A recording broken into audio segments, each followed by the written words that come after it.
As world focus on sustainable climate change, controlling pollution, accelerated economic growth, jobs, and poverty alleviation, one of the key locations of interest is Tana River County, one of the 6 counties that makes up the coastal region of Kenya and boasts all the potentials that can spur the growth of a nation. Bernard Ochieng, fisheries expert based in Tana Delta, explains the beaming untapped economic maritime in Tana River County.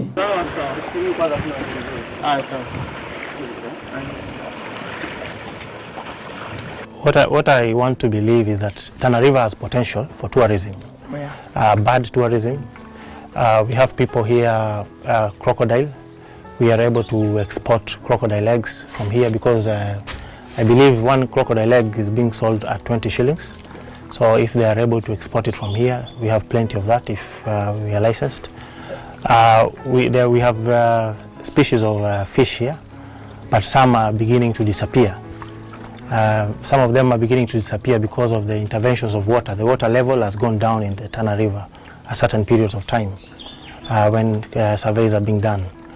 The quality of the water also, I believe that there should be some concern, because the concern actually, or the dangers, is that a lot of human and settlements are along the river, and people, when the population is increasing, they are clearing the vegetation, and so when rainfall comes, these are swept into the water.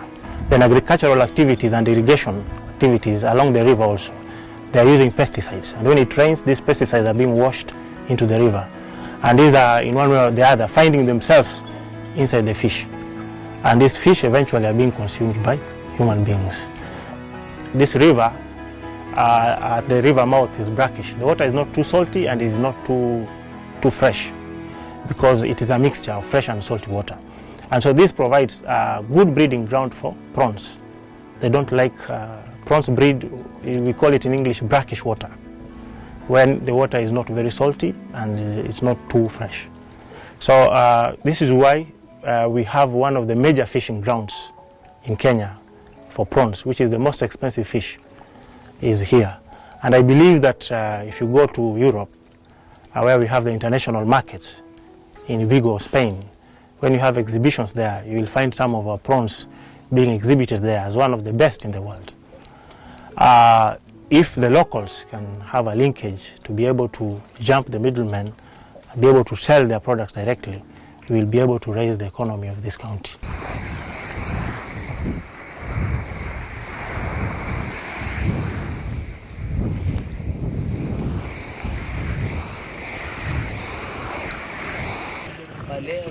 This is fish.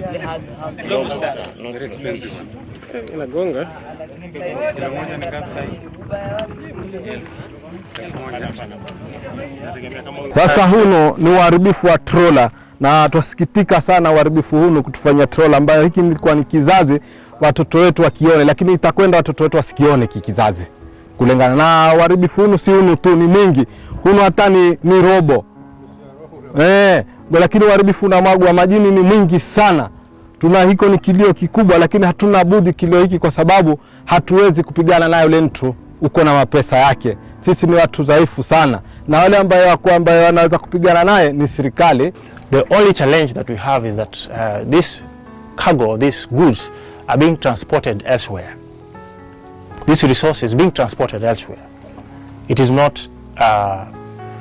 it's not rolling. There's what we call back effect. Is not coming to the citizens of this place or the residents of this place.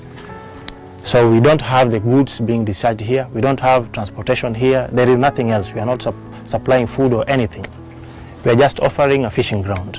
They are exploited because the focus has been to increase production only, but there is very little in terms of value addition of the product and linkages between production and the market.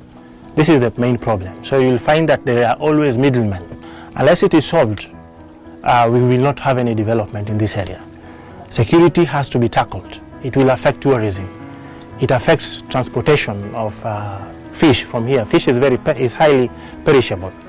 If you have to transport fish to Mombasa and it takes you too long, you cannot move your bus you cannot move your truck at night, or you cannot move it during certain periods, you have to wait for the escort of the bus, you stand a chance, because the spoilage of the fish depends on time and temperature.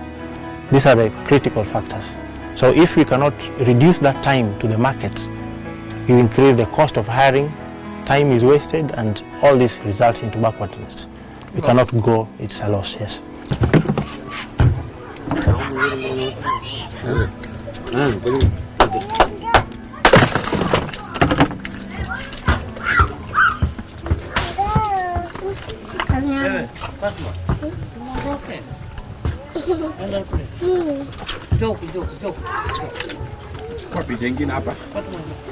We are putting cold storage facilities, one for fish in Kipini, a fishing town.